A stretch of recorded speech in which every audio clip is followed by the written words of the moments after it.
बोल गणेश जी महाराज की जय हो। बोल शेरा वाली मैया की जय।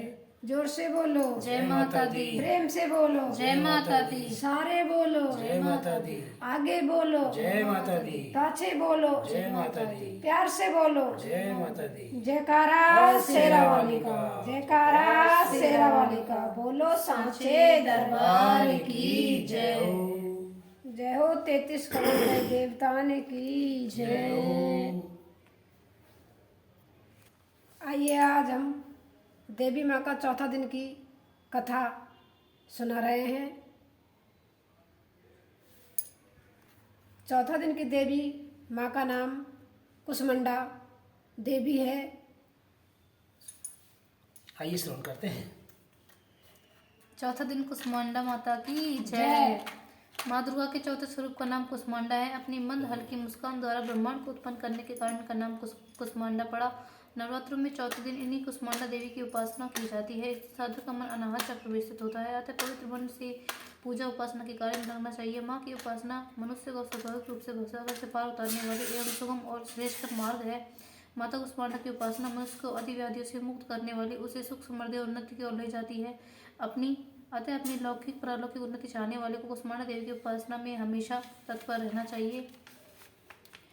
देवी की स्तुति, अंबिका के रूप की प्रशंसा। श्री मार्कंडेय जी बोले, पूर्व काल में शुंभ और निशुंभ नामक असुर ने अपने बल के घमंड में आकर सचिवपति इंद्र के हाथों से त्रिलोकों का राज्य और यज्ञ भाग छीन लिया था। वे ही दोनों सूर्य, चंद्रमा, कुबेर, यम और वरुण के अधिकार का भी उपभोग करने लगे थे। वायु और अग्नि का कार्य भी वे ही करने लगे थे। उन दोनों ने सब देवताओं के अपमानित, राज्य भ्रष्ट, पराजित तथा अधिकार खींच करके सब स्वर्ग से निकाल दिया था। उन दोनों महान असुरों से तिरस्कृत होकर सब देवता ने अपराजिता देवी का स्मरण किया था और सूर्य जगदम्बा ने हम लोगों को वर दिया था कि आपत्ति काल में याद करने पर मैं तुम्हारी आपत्तियों का नाश कर दूंगी। यह विचार कर देवता गिरिराज हिमालय पर गए और वहाँ भगवती विष्णु माया की स्तुति करने लगे। देवता बोले, देवी को नमस्कार है, महादेवी शिवा को नमस्कार है, प्रकृति एवं भद्र को प्रणाम है। हम लोग नियम पूर्वक जगदम्बा को नमस्कार करते हैं, रौद्रा को नमस्कार है, नित्या गौरी एवं धात्री को नमस्कार है, ज्योतिषनामयी चंद्र रूपनी एवं सुख स्वरूपा देवी को सतत प्रणाम है। शरणागतों को कल्याण करने वाली वृद्धि एवं सिद्धि रूपा देवी को हम बारंबार नमस्कार करते हैं।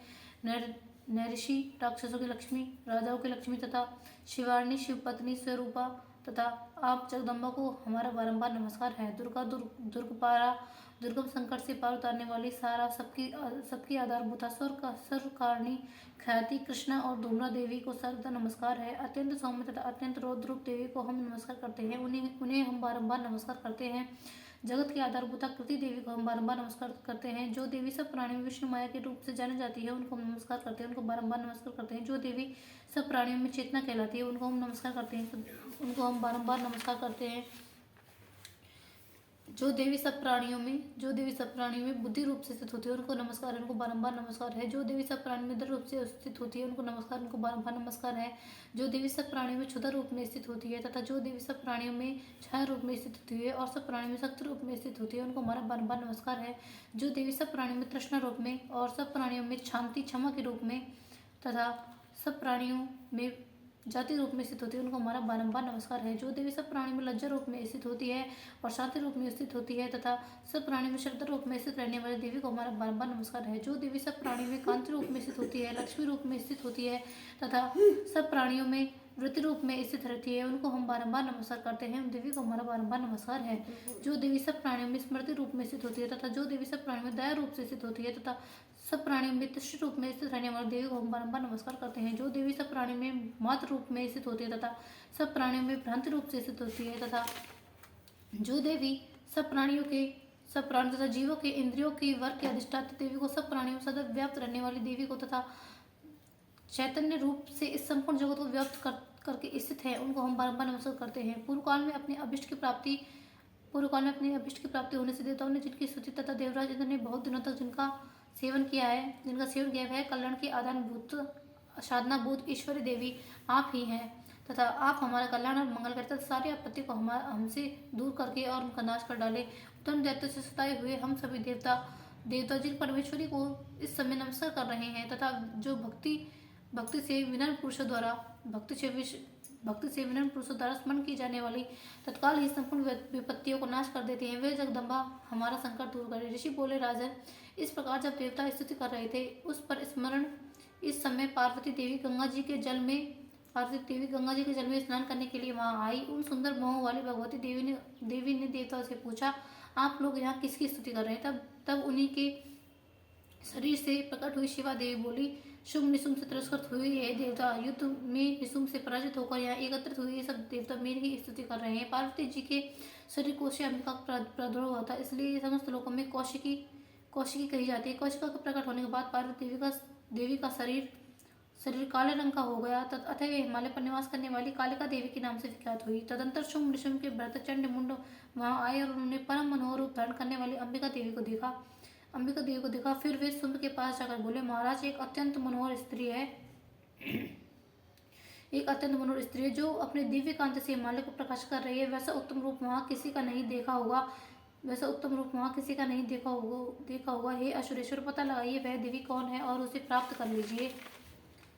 स्त्रियों में वह रत्न है। उसका प्रत्येक अंग बहुत ही सुंदर है तथा वह अपने श्री अंगों की प्रभा से संपूर्ण दिशाओं में प्रकाश फैला रही है। दैत्यराज, अभी वह हिमालय पर स्थित है, आप उसे देख सकते हैं तथा तीनों लोकों में मणि, हाथी और घोड़े आज जितने भी रत्न हैं वे सब आप इस समय आपके घर में शोभा पर हैं। हाथियों में रत्नभूत ऐरावत, यह पारिजात का वृक्ष और उच्च श्रवा घोड़ा, यह सब आपने इंद्र से ले लिया है। हंसों से युक्त एक विमान भी आपके आंगन में शोभा पा रहा है। यह रत्नभूत अद्भुत विमान जो पहले ब्रह्मा जी के पास था, यह अब आपके पास लाया गया है। यह महापद्य नामक निधि आपको पेड़ से छीन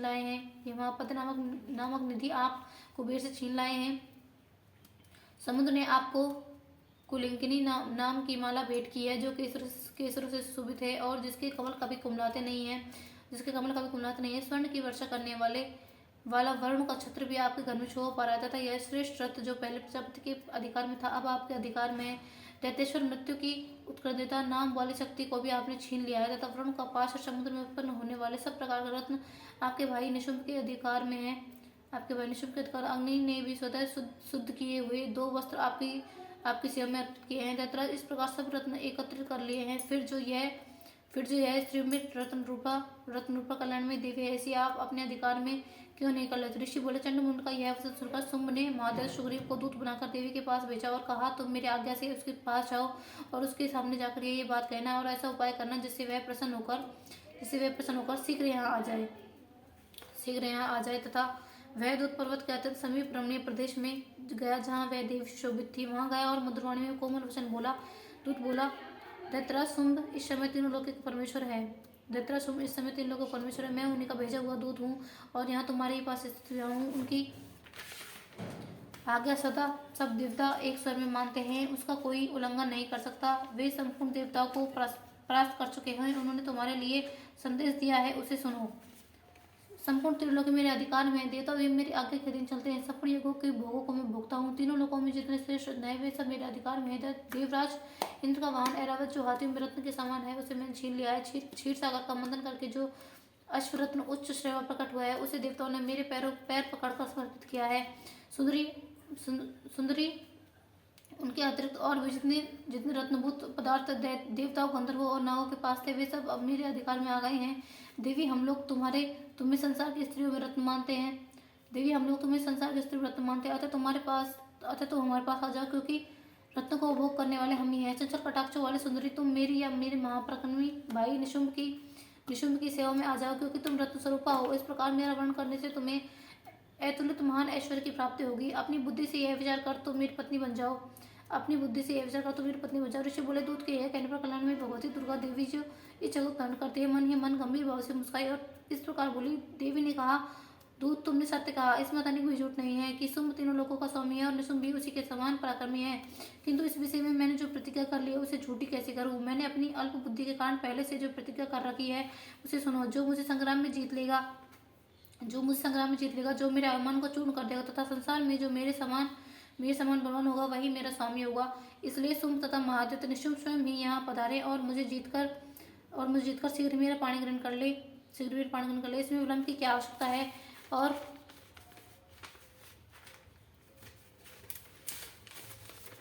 और फिर दूत बोला, तू अभिमान में भरी हो, मेरे सामने ऐसी बातें मत करो। तीनों लोगों में ऐसा कौन मनुष्य है जो सुम्ब के सामने खड़ा हो सके? देवी, अन्य अन्य दैत्यों के सामने भी सारे देवता युद्ध में नहीं ठहर सकते, फिर तुम अकेले स्त्री होकर कैसे ठहर सकोगी? जिन शुंभ आदि दैत्यों के सामने इंद्र आदि देवता भी युद्ध में खड़े नहीं हो सके, उनके सामने तुम स्त्री होकर कैसे टिक सकोगी? इसलिए तुम मेरे ही कहने से शुंभ के पास बेहिचक चले चलो। ऐसा करने से तुम्हारे गौरव की रक्षा होगी। अन्यथा जब वे केस पकड़कर घसीटेंगे तब तुम्हें अपने गौरव गुफा कर जाना पड़ेगा। देवी ने कहा, तुम्हारा कहना ठीक है। शुंभ बलवान है और निशुंभ भी बड़ा पराक्रमी है, परंतु क्या करूं? मैंने पहले बिना सोचे समझे प्रतिज्ञा कर ली थी। अब तुम जाओ। मैंने तुमसे जो कहा है वह सब दैतराज से आदरपूर्वक कहना, फिर जो चीज जान पड़े वह कर लेना। धूम्रलोचन वध। श्री महाकर्णी जी बोले, देवी का यह कथन सुनकर दूत को बड़ा आश्चर्य हुआ और दैतराज के पास जाकर वह सब समाचार विस्तार पूर्वक कहकर सुनाने लगा। दूत की बातों को सुनकर दैतराज कुपित हो उठा। वह सेनापति धूम्रलोचन से बोला, धूम्रलोचन, तुम शीघ्र जाओ और अपनी सेना साथ लेकर जाओ और उस दुष्टा के केस पकड़ घसीटते हुए बलपूर्वक यहाँ ले आओ। यदि उसकी रक्षा करने के लिए कोई दूसरा खड़ा हो वह देवता, यक्ष अथवा गंधर्व क्यों न हो, उसे मार डालना। ऋषि बोले, शुंभ के इस प्रकार आगे देने पर धूम्रलोचन दैत्य 60,000 असुरों की सेना साथ लेकर वहां से तुरंत चल दिया।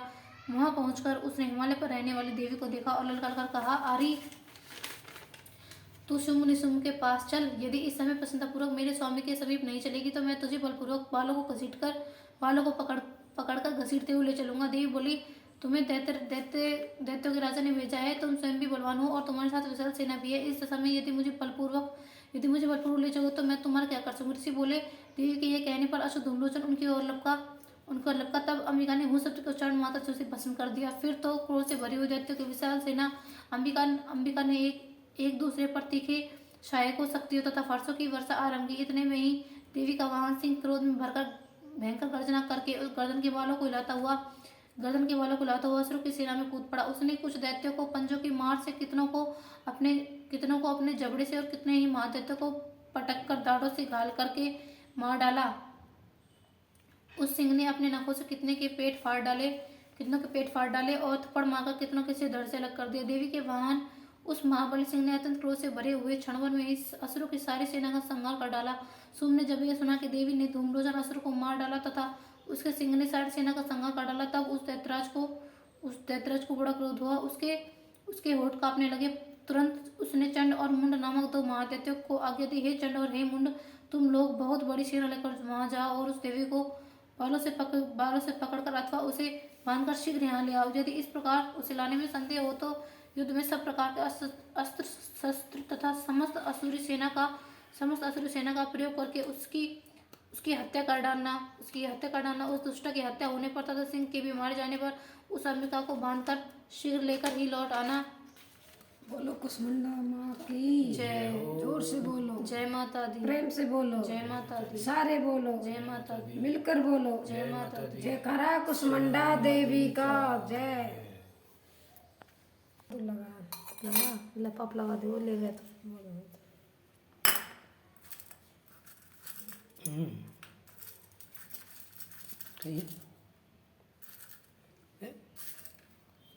बता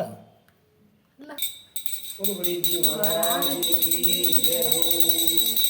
जय गणेश देवा, माता पार्वती पिता महादेवा। जय गणेश देवा, माता पार्वती पिता महादेवा।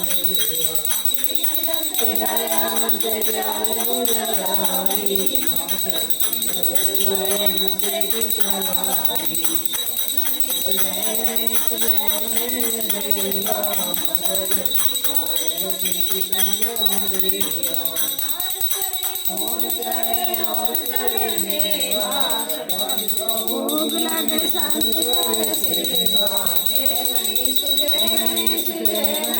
देवा, माता जगती पार्वती पिता महादेवा।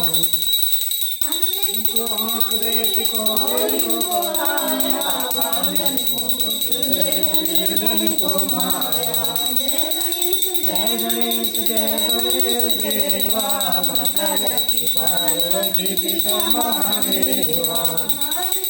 फूल चढ़े और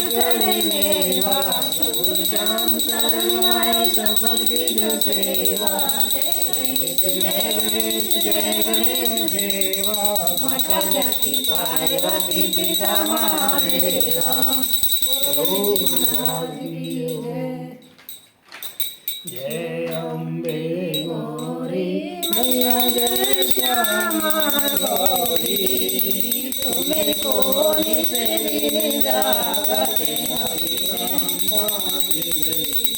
ओम जय अम्बे गौरी विराजत की को मृद मृद को मैया की को मृद मृद को जल से नैना चंद्र बदनी को ओम जय अम्बे गौरी रक्तांबर राधे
श्री राम